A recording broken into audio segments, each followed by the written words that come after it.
Selamat datang di Laboratorium Jurusan Farmasi Politeknik Kesehatan Kementerian Kesehatan Gorontalo. Laboratorium Pendidikan merupakan unit penunjang akademik pada lembaga pendidikan yang dikelola secara sistematis sesuai standar yang telah ditetapkan. Pengelolaan Laboratorium Jurusan Farmasi mengacu pada Standar Laboratorium Pendidikan Diploma 3 Farmasi dan berdasarkan rencana strategis pencapaian visi Poltekkes Gorontalo tahun 2025 yakni tersertifikasi ISO 17025. Dalam rangka peningkatan mutu dari kegiatan pendidikan dan lulusan yang dihasilkan, perlu dilakukan perbaikan pada kondisi laboratorium yang masih belum sesuai dengan standar, salah satunya dengan standar penyimpanan bahan di laboratorium. Prosedur penanganan bahan dimulai dari penerimaan bahan yang mana harus dilengkapi dengan spesifikasi bahan dan MSDS. Pemeriksaan secara fisik pada bahan perlu dilakukan untuk melihat kecocokan dengan informasi bahan dan spesifikasi barang yang dipesan. Selanjutnya, inventarisasi harus dilakukan terhadap bahan yang diterima, melibatkan nama bahan, rumus kimia, jumlah bahan, sifat fisika kimia, resiko bahaya bahan, dan tanggal penerimaan bahan. Selanjutnya dilakukan pengklasifikasian bahan sesuai dengan sifat fisika kimia dan tingkat resiko bahaya sesuai dengan alur yang tersedia. Terkait dengan prosedur penyimpanan bahan, lokasi penyimpanan bahan harus dapat diketahui oleh petugas laboratorium.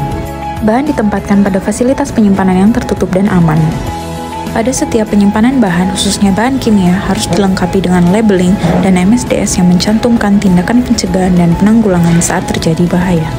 Label harus mencantumkan nama bahan, tingkat bahaya bahan, serta informasi tanggal awal diterima dan dipakainya bahan. Selanjutnya, bahan dikelompokkan berdasarkan sifat fisika kimia dan resiko bahaya bahan. Bahan ditempatkan dalam lemari secara terpisah untuk masing-masing bahan kimia dengan sifat yang berbeda. Tempat penyimpanan masing-masing kelompok bahan juga diberi label dengan warna yang berbeda. Semua bahan yang berbentuk serbuk, bahan berbahaya dan tidak berbahaya, disimpan di atas cairan untuk mencegah terjadinya reaksi. Wadah dan botol untuk penyimpanan bahan harus dibuat dari bahan yang kuat. Pada penggunaan botol plastik harus berulang kali dicek keamanannya dan bahan dapat dipindahkan pada wadah yang lain jika diperlukan. Penyimpanan bahan flammable harus dijauhkan dari bahaya kebakaran dan bahan yang bersifat oksidator.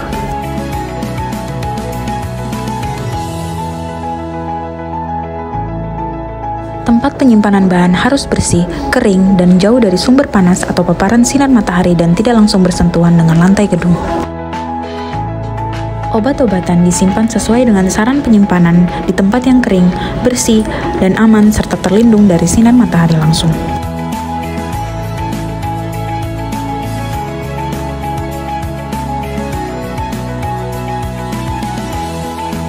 Bahan kimia yang bersifat asam ataupun yang bersifat basa ditempatkan di rak bagian bawah.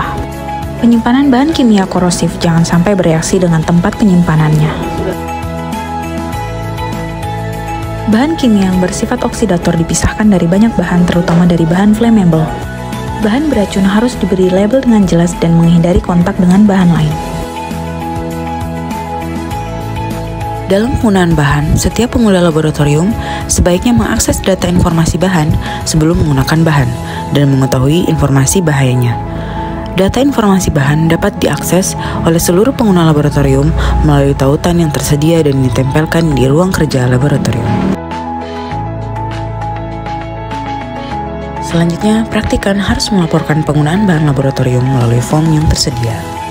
Mahasiswa juga dapat melakukan pencarian bahan melalui tautan yang tersedia dan ditempelkan di depan lemari penyimpanan.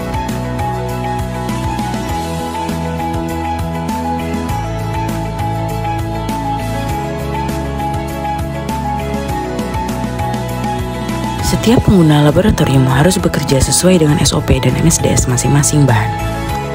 Dan dalam penanganan bahan, khususnya bahan kimia dan B3, harus menggunakan alat pelindung diri.